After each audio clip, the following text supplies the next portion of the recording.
ফের টলিপাড়ায় বন্ধ হলো সিরিয়ালের শুটিং। এই নিয়ে শ্বেতা কি বললেন আসুন শুনে নিই।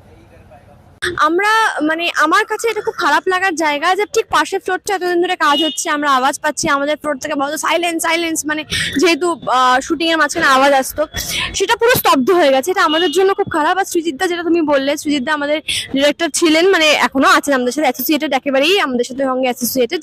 আর ডিরেকশন দিয়েছিলেন প্রথম অনেকগুলো এপিসোডস। তো আমরা খুব কাছ থেকে চিনি এবং জানি যে প্রত্যেকটা মানুষের সঙ্গে, প্রত্যেকটা টেকনিশিয়ানের সঙ্গে ওনার সম্পর্কটা ঠিক কিরকম। সেখান থেকে এটা খুব আনফরচুনেট যে ওনার কাজ এভাবে বন্ধ হয়ে গেল বা ওনার এগেনস্টে একটা অভিযোগ এসেছে। আমার মনে হয় যে বন্ধ হওয়াটা কোনো সলিউশন হতে পারে না।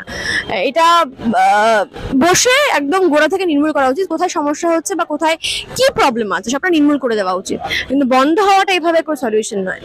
ডেফিনেটলি ভয় করে, কাজটাই আমাদের রুটি রুজি। এই কাজের উপর ভিত্তি করে কতগুলো মানুষের সংসার চলে। তো কাজ বন্ধ হয়ে যাওয়া, সেটা শুধু এই জনারে নয়, যে কোনো প্ল্যাটফর্মে কাজ বন্ধ হয়ে যাওয়াটা ভীষণ ত্রাস এবং ভয়ের ব্যাপার। দেখো, আমি এত মূল কারণটা তো জানি না। আর যার জন্য যাকে বন্ধ করে দেওয়া হয়েছে, সেও নিজে লাইভে বলেছে সে কারণটাই বুঝতে পারছে না তাকে কেন বন্ধ করে দেওয়া হয়েছে। কোনো যুক্তিযুক্ত প্রমাণ নেই, সেটা আমরা লাইভ শুনেছি সৃজিতদার। তো সেখানে দাঁড়িয়ে আমি তো নিমিত্ত মাত্র, আমি তো আরোই কিছু জানি না। তবে আমি যেটুকু, আমার বুদ্ধিতে যেটুকু বলে যে বন্ধ হওয়াটা কোনো সলিউশন হতে পারে না। আজ ওটা বন্ধ হচ্ছে, কাল এটা বন্ধ হবে, পরশু একটা বন্ধ হবে, এটা কোনো সলিউশন নয়। বন্ধ হয়ে যাওয়ার কোনো সলিউশন নয়। সিরিয়াল একটা সময় প্রত্যেকে চলে, একটা সময় গিয়ে বন্ধ হয়, সেটা ন্যাচারাল নিয়মে হয়। কিন্তু এইভাবে কাজ শুরুই হলো না, বন্ধ হয়ে গেল, এটা ঠিক নয়।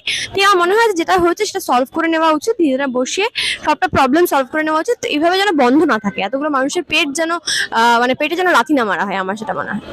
হ্যাঁ, ওটা না আমাদের কাছে খুব ভয়ের। একটা স্ট্রাইক, প্রতিদিন সকালবেলা শুটিং এ আসা এবং প্রত্যেকটা গাড়ি দাঁড়িয়ে আছে, আমাদের কল টাইম স্টার্ট হওয়া। যখন আমরা আসি তখন দেখি কোনো সময় এমন হয়েছে যে আমাদের শুটিং নেই, হয়তো আমি এখানে এসেছি, দেখেছি তালা বন্ধ বা ভিতরটা পুরো ধুধু মাঠ ফাঁকা পুরো। সেটা আমাদের কাছে খুব ভয়ের ব্যাপার। আমার মনে হয় যে বারবারই বলছি যে এভাবে স্ট্রাইক বা বন্ধ হয়ে যাওয়া, এটা থেকে বসে ব্যাপারটাকে নির্মূল করে দেওয়া উচিত। রুটি রুজি একদমই তাই। আমি তো সেটাই বলছি যে প্রচুর মানুষের রুটি রুজি এর উপর ডিপেন্ড করছে। তো এইভাবে বন্ধ হয়ে যাওয়াটা কোনো সলিউশন নয়, আমি একটা কথাই বারবার বলবো। একদমই তাই। অনিশ্চয়তা, লাইফ ইজ ভেরি আনপ্রেডিক্টেবল। সেখানে কাজ তো বটেই, সে যে প্ল্যাটফর্মেই হোক না কেন। এই প্ল্যাটফর্মে আজকে কাজ আছে, কালকে কাজ নেই। যে কোনো মুহূর্তে মনে পড়ে ওই গানটা, আজ যে রাজা কাল সে ফকির।